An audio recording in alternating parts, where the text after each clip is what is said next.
little rotation going on at center with Jackson and Jordan Meredith. Hey, what has Jordan Meredith shown you guys since you guys have been here, and what's how do you feel that job is shaping up? First off, it just goes right to the heart of everything. It's always competing. These guys are battling for their playing time, and they're battling. It's a good battle.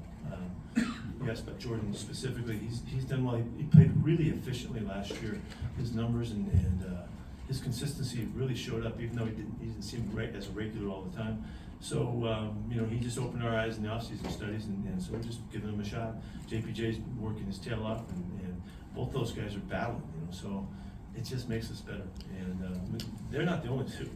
There's battles across the board, but that's one that jumps out at you. Sticking with those battles, could you please talk about Sincere and Zamir and their battling? Yeah, I'm really happy with the running back group. It's the variety of the styles of the guys. I love that we have different kind of makeups of guys. Zamir kind of stands alone. He's the biggest, strongest of the group, and he really runs tough. It's all over the film from his past. Guys, he's attacking downhill, and I love that he brings that to us.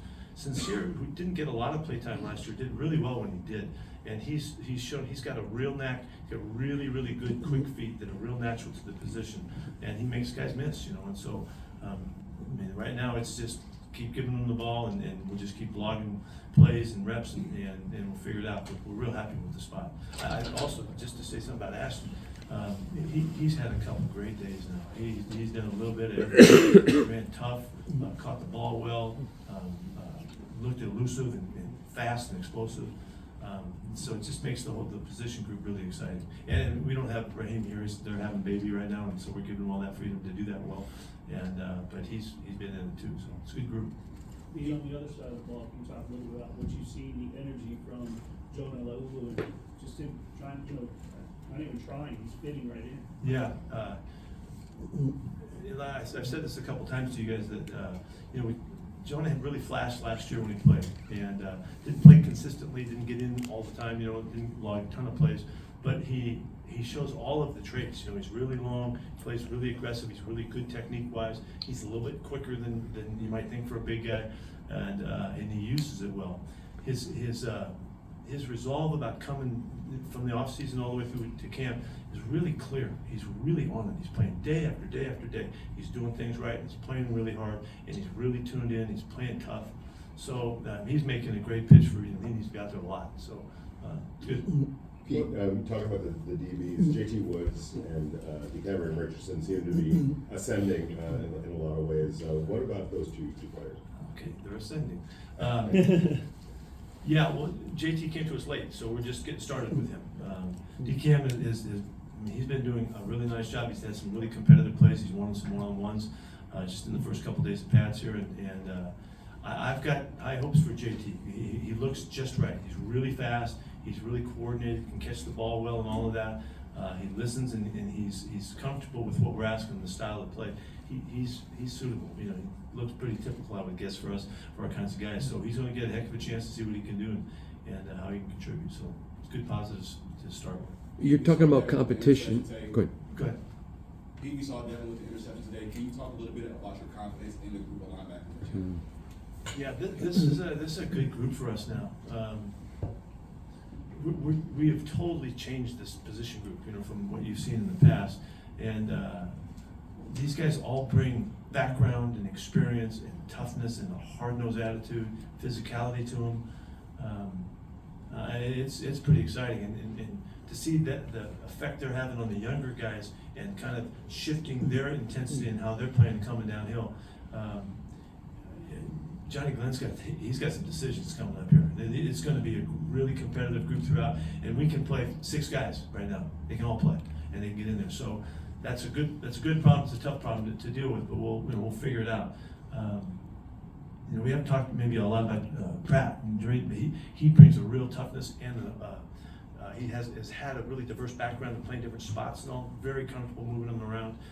And we're seeing that also out of Devin. That was a great play made today now. But he had probably 2 or 3 of the best plays on practice yesterday as well. He's back. He was on top of the world a few years ago, and then things kind of just didn't work out one reason or another, and he's back in action now, and he came up to me and said, I'm all in now, and he was dead serious in how he said it, and you can see it, and so with E-Rob kind of leading the charge, it's a really fun group.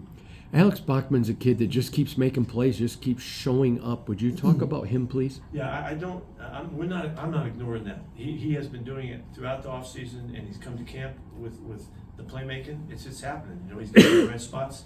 He's got really good quickness. He's fast. He's a fast kid. He's got a lot of experience in his background. He just hasn't played very much. I'm not holding that against him. Man, he's in the midst of all this stuff, and I see it too. I see he's making plays every day, and we can count on him. And so it's a great sign. He's doing well in special teams too. As you try to build a culture of this organization, this team on a daily basis, what are you seeing in the process, and what little things do you try to do each day to get to where you want it to be? There's so much, really. There's so much that we're doing from a day-to-day basis, going back to the messages that we started with, and setting the expectations and the guidelines for how this is supposed to feel. And when it is the feel part of what culture is really about, when you sense where you're supposed to be, how it's supposed to go, how we respond, what's expected, and when the players embrace that and they add their own little thises and that's to it, now we're moving in a good direction now. I can feel it. This is how it's supposed to feel according to what I've experienced, and maybe even with stronger leadership early on, the direction of this team, it's unknown right now. We don't know. I couldn't tell you anything what's going to happen, but I do know they're going to be together, and I do know they're going to play for one another, and they're going to feel that connection that is so important to the culture and the effect of the culture on the performance. And it really is about how we play, but it's the mentality that drives them to study and to work and to give it up for one another and to make the plays toughness wise, because they have to, because we're counting on them, and that's all about this whole thing. So I mean, there's so many aspects to it. It's ongoing, moment to moment, situation to situation, and I'm just trying to be right in the middle of all of it and keep giving them a format that they can embrace and they can take to where we're capable of going. You had mentioned the curiosity level of when you get the pads on, seeing how guys respond. I thought Jack Best yesterday really responded, but also Dante Thornton when the pads came on in his visit. It's a good acknowledgement, really, because Jack really played well yesterday. And sometimes coaches have been saying that, you guys hear it, I gotta wait to put the pads on and see what he looks like. Well, Jack looked really good yesterday. He blocked well. He caught the ball in traffic. He made some tough catches. He was hustling like crazy, and he showed up. He was all over the place, so I think it was obvious. He's one of those guys. He's got the feel. He's got the sense. He can play the game, and that was really good to see. Dante continues to do stuff. He's making plays. He got deep yesterday. You guys saw that one. A huge play by Gino to find him laid down down the corner. And he came to make the catch. He's made tough catches over the middle. He's caught the slant routes where he's getting banged around and all that. And he's comfortable with it. I just stopped him after practice just to look him in the eye and just try to get a feeling. Is it seeming too big for him? He's right in it. And so I'm really excited about his chance to help us. As much as you love competition, everyone knows about Bowers and Mayer, but man, Kadir and Runyon and Thomas, your tight end room is really deep. Would you talk about that group, please? Yeah, we shouldn't overlook Ian now. Ian is a good football player. He's been a starter a lot of places, and he's played really good ball, and he's in great shape. He's fast. He's tough. He's got the experience that shows up. He makes good decisions at the right time. It's a really good group, and the young guys they're flashing. They're flashing. So it's a very strong spot for us. So to start training camp, you said a lot of really good things about Max and even Jonah just now and Tyree. When you look at that defensive line holistically, what are some traits that really just impresses you about the whole group? Well, we're athletic. We're a lot of quickness in the group. We're not necessarily the biggest group, but across the board, everybody moves really well, and so we're going to play to that. And it's interesting. We're just trying to draw out the special qualities that each guy has to see where we're going to fit and how we can use them and how we can tweak them a little bit here. So that's a real competitive group, and that's going to take us all camp. It's going to take us through the games and all of that to figure that out. There's no rush, but it's a good spot because there's enough guys that have something to show you, and so we just got to give them the right opportunities and see if we can draw out the best in them. Where does Coons fit into that? Well, we're counting on Malcolm, to be a big factor. He's really athletic and he's a really natural player and he's got good instincts and all that. We're counting on him to be an edge rusher for us, and he's vying to play on the other side for Max. And we came here thinking that he would be the other side guy because he had the best chance, but missing all last year, he's got to get back on track, which he's done a great job of.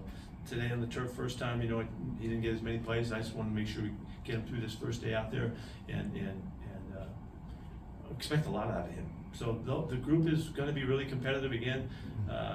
It'll take its shape. Tyree is really important where he fits in. He's got marvelous talent and all. We got to get the most out of him, the best out of him. So we'll see what happens. We'll go Willie, Harry. Oh. Go ahead, Heidi. We'll go Willie, Harry, and Hondo. You mentioned with the pads coming on how much Jack Besh stood out. I'm wondering, when you looked at the team as a whole, was there anybody else that particularly looked different once they have the pads on and played to a different level? Devin White really jumped. He jumped out both these 2 days. Yeah, he's a ball player. And some guys are, and Jamal too, they're just football players that really understand the game. They've got a way about them, and you give them a chance. Greedy Vance, he did a nice shot too, and he's a young kid coming out of nowhere, not USC nowhere, but just being a free agent and all that, little guy. He played like crazy yesterday and again today. So yeah, it's happening. It's happening in different places. Yeah. Pete, you've seen a lot of quarterback running back combinations, obviously, in your career. When you have a veteran like Gino and a running back like Ashton, a lot of times a veteran may have to carry that load, but Ashton comes with such confidence. How can his presence and the way that he runs and his confidence in the backfield help Gino this year? Yeah, he had a marvelous day today. I don't know if you guys saw the play when E-Rob just smacked him in the backfield, knocked him on his tail, and he bounced right back up. Didn't even phase him. A perfect reaction and response. And then the next carry, he busted, and. The two of them, what Gino realizes already, that he's a really natural football player. I'm talking about Ashton now. He's a really natural football player, and he knows he can count on him to make good decisions when he gives him chances. The ball's going to go to him in the passing game. He's going to get some balls, and he's just so natural. He's like Brock is so natural at playing the game. You can sense that very quickly with guys. I know Gino already sees that in Ashton, and so. You ask how he's going to help him? Well, he help him by making some yards. We'll make a bunch of yards when we throw it to him, when we run with him. And so that takes the pressure off the quarterback and having to drop back and sit in the pocket and try to move the ball that way. We're going to move the ball around in a numbers of ways with what Chip's doing.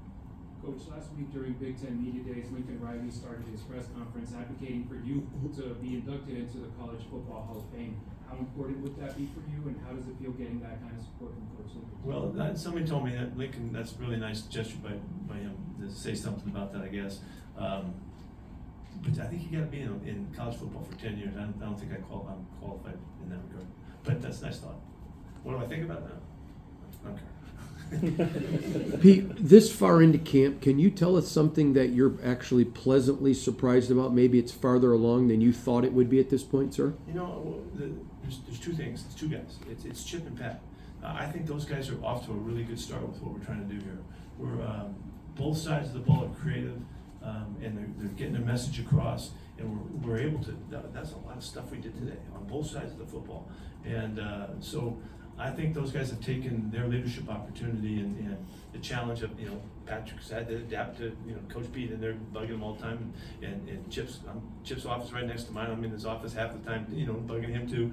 And so I appreciate that they're putting up with me, but I think they're really showing it. We had two huge plays, periods today. They're calling it, and there's no script or nothing. They're calling plays from the sidelines and playing the situations as I keep creating for them. And I told both guys coming off the field today that I love the way they went about it, because they showed our guys, they utilized the people that we wanted to see. The packages were shown, and they're out there battling. And those guys are going home tonight. They're battling each other, So I'm really proud of that, where they're leading us right now. Let's go Vinny, Ryan, Taylor, and Nick. Real quick on Jordan Meredith. He played guard exclusively. Excuse me, how do you know which ones that you're picking on when you do that? I mean, you give him a little, one of these little. I'll handle this part of it. Communication. I've got, this is world. Go ahead. Jordan, he was a guard exclusively since he's been here. I think he got some center snaps in practice, but what about him gave you guys the inclination that that might be a good question. He's a position? really good communicator. He's a little bit smaller guy, and the position kind of is more adaptable for him. He doesn't line up on the big three techniques all the time. He can do it. He did it last year. But his power that he generates, and then the quickness and the smarts, that combination is what really gives him a chance to compete for this thing. Pete, Yeah. there was a report that came out yesterday regarding Christian Wilkins and an interaction with a teammate that led to a complaint filed to HR. I was wondering, would you like to comment on that situation? Yeah, really, I don't. I have no comment to make. We made the decision on what we're doing, and we're moving with it, and we'll see how that all avails itself in time. That was really good, wasn't it? You got somebody else? Obviously, you've been preaching the compete culture since day one, but you really practice what you preach. We see you out there playing catch, you're getting in on tackles. Where does that joy come from in you, and how good does it feel just to be back out there, having, seeing the guys with the pads on after taking last year off? Yeah, that's a big question. I don't know, I've always loved playing. And, it didn't matter. When I was growing up, I was playing everything: baseball, basketball, football, whatever it was. I was playing. Played 3 sports in high school. Wanted to play 2 in college. It's just playing. It's playing. To me, practice is playing catch. You see me throwing the ball all the time because I love throwing the ball around. I don't know. It ain't no big deal because it just comes natural. But I love what we're doing, and I love being part of it. And so far, it's just been everything you could hope for, as a coach. The guys are responding. We're practicing really well. We've got dreams that we're sharing and visions that we're sharing for what's coming up, and to see guys ascend and into the expectations that we have for them, and then also the whole group coming together and the culture of that. It's a really it's an exciting challenge to be part of. I feel very fortunate to be doing it, and whether last year, it happened to be a really profitable year, and I'm doing all kinds of little things that I liked, that I saw, I wanted to try, and think we're growing because of that. But it's just been a blast, and so if I was wearing a number, I'd probably have to wear 70, whatever I am, and on my back. But I don't feel like nothing different than I was when I was coaching at UOP. So I'm just feeling grateful to be here.